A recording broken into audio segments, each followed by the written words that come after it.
tweet regarding Giants Olivier Vernon kneeling during the national anthem last night in Washington. Trump posted, "Can you believe that the disrespect for our country, our flag, our anthem continues without penalty to the players? The commissioner has lost control of the hemorrhaging league.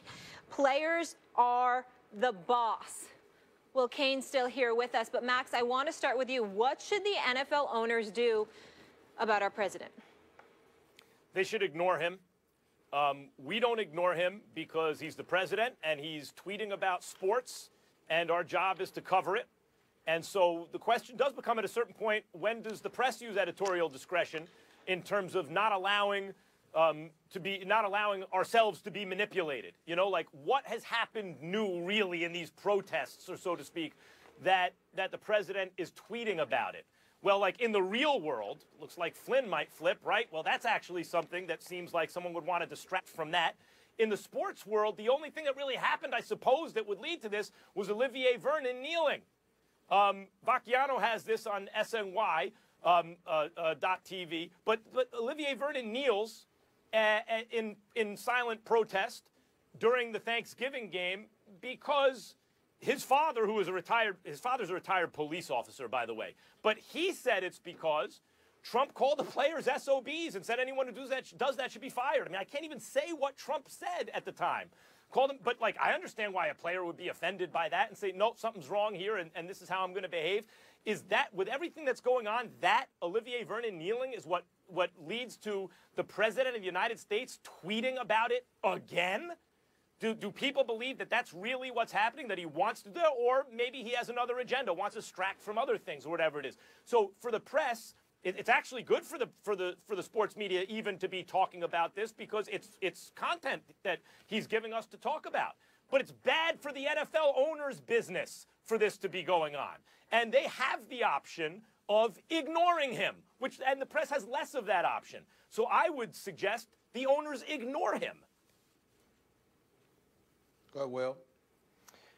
Well, I think to a large extent, at least on what the NFL owners should do, I agree with Max. You have to ignore it.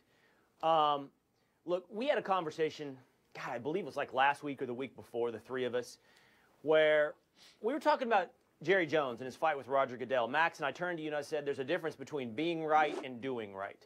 And I believe that. You can be right, but that doesn't mean what you're saying or doing is right. I mean, I think the best example of that is when, maybe one of your kids says something that's clearly false. You don't house him. You don't go, that's the stupidest thing I've ever heard, even though you're right. We've had this debate. You guys know I agree with much of what the president has to say in the terms of, I think it's disrespectful to kneel for the American flag. I think that Commissioner Roger Goodell is not seemingly in charge of the National Football League. It does look like the players are capable of dictating the terms of what they want to do, and some may think that's fine, that labor should be able to. But for others, it's like that's the point of leadership. Roger Goodell should be handling it. So a lot of what the president has to say, he's right, but he's not doing right, right? The president doesn't need to be tweeting, I don't know how many times we're up to now, about the National Football League. He doesn't need to be doing it, even though he's right. It's not the top of his priority list, but we know why he's doing it, because it plays well for attention. So should the owners play into that? I think the answer is no. And the best example I'm going to give you is this. We all know LeVar Ball and Donald Trump have been in a war of words, I think going on for now a week and a half, something like that. There was a report out just the other day that the Big Baller brand has received $13 million in free advertising and marketing based upon LeVar Ball's squabble with the President of the United States. These are two individuals whose attention is self-serving. Attention-seeking is self-serving. The NFL owners cannot win a public fight with Donald Trump. You will not win. It will do nothing but hurt you. So I agree, Max, in the end, they have to ignore him. I disagree with the both of you. I don't believe they should ignore him at all. A matter of fact, I think they should go just the opposite. And dare I say, I'm going to use this phrase, I think they should dime him out.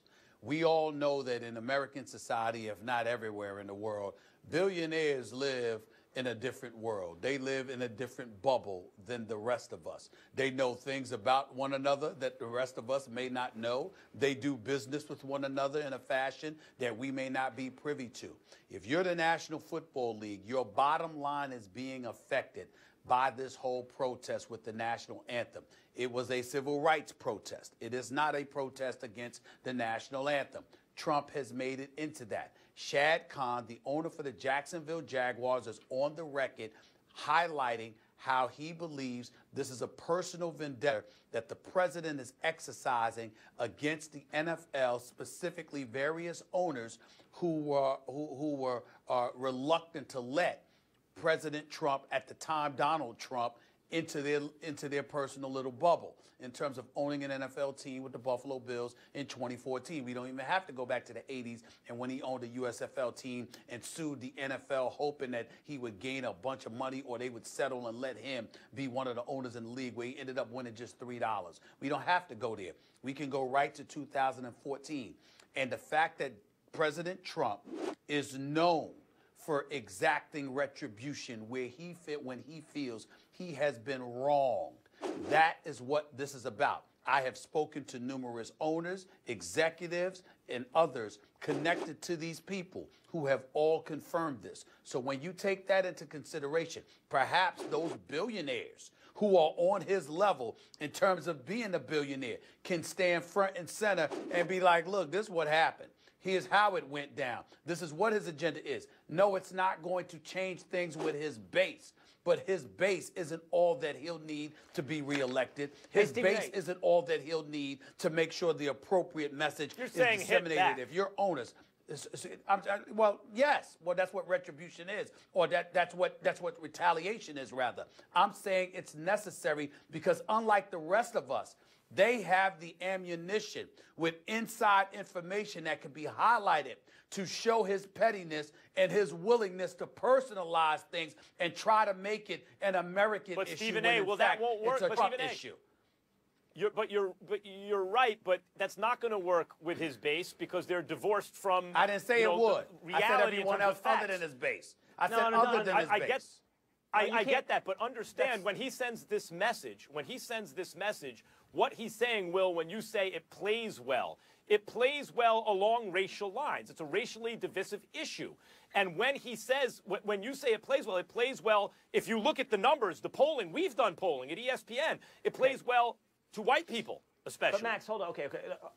First of all, this is where I always think you go one bridge too far, Max. You know, when you talk about his entire base being divorced from fact, and you talk about this anthem issue just being essentially a proxy for race, you've gone too far. It's not. It's you know, you can have sentiments and feelings about kneeling before the American flag, and it have nothing to do with the color of your skin. It's simply true, oh, yes, Max. But I'm not claiming that. But wait a minute. I'm not claiming that. Will, don't say I'm claiming that because I'm not claiming that. Okay. I'm not claiming that. I'm talking about the way it plays as a percentage of the population. We know, of course, there are people across both sides, including the racial divide, that feel the opposite of what the majority feel. However, the polls show, the numbers show what they show. Well, I will agree this. What Donald Trump is doing is playing to a very political issue. He knows this is a political winner for him. Race or no race correlation, it's a political winner. Simple question. I know we have to go to you, Stephen A. We have to go. But simple question, Stephen A. I mean, seriously, has Donald Trump lost any public feuds? Has he taken any L's on public fights? I'm just thinking, if the NFL owners fight back, is there any history of actually winning one of those against Donald Trump?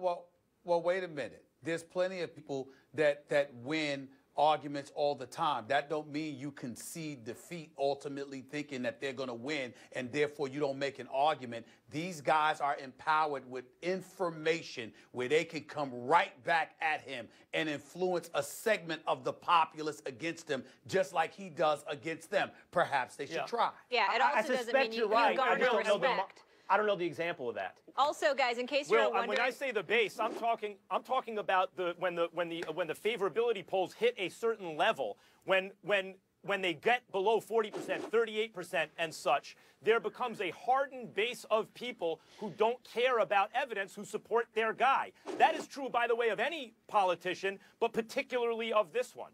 All right, and just so you want to know, Trump also tweeted his plans for later today. After Turkey, he's going to head over to Trump National Golf Club, and he's going to play a little golf with Tiger Woods and Dustin Johnson. Will, good to see you as always. Thank you. See you guys next week. When we come back, right. our friend Tim Tebow is back. We'll find out if he ate anything bad. Did he cheat on the diet? We need to know.